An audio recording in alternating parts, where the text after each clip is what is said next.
கிறிஸ்துவுக்குள் மிகவும் பிரியமான தெய்வ பிள்ளைகளே, பரலோகமான நிகழ்ச்சியின் மூலம் உங்களை சந்திப்பதில் என் இருதயம் கர்த்தருக்குள் மிகுந்த மகிழ்ச்சி அடைகிறது.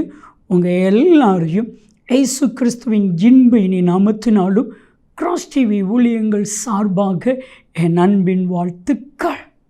இன்றைய பரலோகமன்னா எல்லாமே கர்த்தர் பார்த்துக்கொள்வா, எல்லாமே பார்த்துக்கொள்வா. என் அன்பு தெய்வ பிள்ளைகளே, இன்றைக்கி எல்லாருடைய இருதயத்துலேயும் எனக்குன்னு யார் இருக்கா, எனக்குன்னு இதை செய்கிறதுக்கு யார் இருக்கா, எனக்காக என் அன்பு தெய்வ பிள்ளைகளே, கர்த்தர் உங்களை பார்த்து ஒரு காரியம் சொல்வாரனா, என் அன்பு மகனே, என் அன்பு மகளே, நான் பார்த்துக்கொள்வேன், நீ கவலைப்படாத. நம்ம ஒரு பிரச்சனையை கொண்டுட்டு ஒரு அதிகாரியிடத்தில் போய் உதவி கேட்க போகிறோம். அந்த அதிகாரி கடைசியாக சொல்கிற பதில் என்ன நினைக்கிங்க?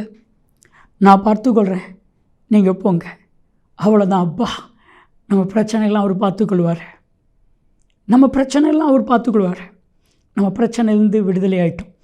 என் அன்பு தெய்வ பிள்ளைகளே, இன்றைக்கும் எல்லா காரியத்தையும் கர்த்தர் பார்த்துக்கொள்வார். ஒரு கேள்விக்கு ஒரு பதில். ஈசாக்கு கேட்குறான், ஆபிரகாமை பார்த்து, அப்பா விறகு இருக்குது. அவன் கேட்குற வயசுக்கு வந்துட்டான், ஏறத்தாழ 13 வயசு.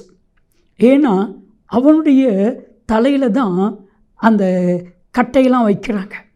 ஆதியாகமம் 22:8, அப்பா விறகு இருக்குது, நெருப்பு இருக்குது, ஆட்டுக்குட்டி, கர்த்தர் பார்த்துக்கொள்வான்.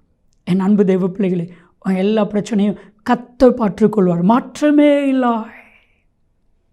என் அன்புக்குரிய தெய்வ பிள்ளைகளே, ஆபிரகாம் ஈசாக்கை பார்த்து சொன்னார், ஆட்டுக்குட்டி தானப்பா, அதை ஆண்டவர் பார்த்துக்கொள்வார், ஏன் நீ கவலைப்படுற, கர்த்தருடைய பர்வதத்தில் பார்த்து கொள்ளப்பட்டோம், நீ எதை குறித்து கலங்காத.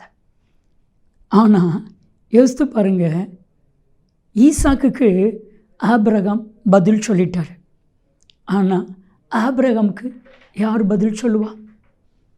ஈசாக்குக்கு ஆபிரகாம் இருக்கிறாரு, ஆனால் ஆபிரகாமுக்கு சர்வ வல்லமையுள்ள தேவன். என் அன்பு தெய்வ பிள்ளைகளே, உங்களுக்கு சர்வ வல்லமையுள்ள தேவன் கர்த்தராகிய இயேசு கிறிஸ்து இருக்கிறார். ஆபிரகாம் அந்த ஒரே நம்பிக்கையில் கர்த்தர் என் பிள்ளையை பார்த்துக்கொள்வார். ஒருவேளை விசுவாசம் இருக்கும், இந்த பிள்ளை போனாலும் நிறைய பிள்ளைகளை கர்த்தர் கொடுப்பான். ஒரு தெய்வீக விசுவாசம். 100 வயசுக்கு அப்புறம் பிறந்த செல்ல மகன், 12-13 வயசு ஏறத்தாழ. யோசித்து பாருங்க, வாய்ப்பே இல்லைங்க. அதுதான் ஆபிரகாம்.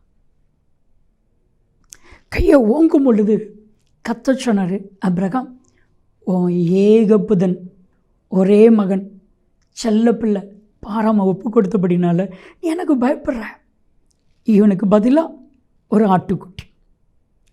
ஆதியாகமம் 22:14, யெகோவா ஈரே, கர்த்தர் பார்த்துக்கொள்வா. உங்கள் குடும்ப பிரச்சனையா கர்த்தர் பார்த்துக்கொள்வா. உங்கள் பிள்ளைகளுடைய எதிர்கால திருமண காரியமாக கர்த்தர் பார்த்துக்கொள்வா. செல்ல தம்பி தங்கச்சி, உன்னுடைய ஜாப் காரியமாக கர்த்தர் பார்த்துக்கொள்வா. பிரியமானவர்களே, கடன் பிரச்சனை, சொல்ல முடியாத பிரச்சனை, என்ன பண்ண போகிறேன், கர்த்தர் பார்த்துக்கொள்வா. ஒரு காரியம், ஆபிரகாமை போல ஆண்டவரிடத்தில் அறிக்கை செய்யுங்க, கர்த்தர் பார்த்துக்கொள்வார். ஈசாக்குக்கு ஒரு ஆபிரகாம் இருந்தாங்க, ஆனால் உங்களுக்கு யாரும் இல்லை. உங்களுக்கு சர்வ வல்லமையில் தேவன் இருக்கிறார், ஏன் கலங்கணும்? ஜெபிக்கலாமா? அன்பின் தகப்பன், எல்லா பிரச்சனைகளையும் நீர் பார்த்துக்கொள்வீர். இயேசுவின் நாமத்தில் ஜெபிக்கிறோம் ஜீவனுள்ள பிதாவே, ஆமென், ஆமென். நன்மையும் கிருபையும் ஆசீர்வாதங்களும் நிச்சயமாக உங்களை தொடரும்.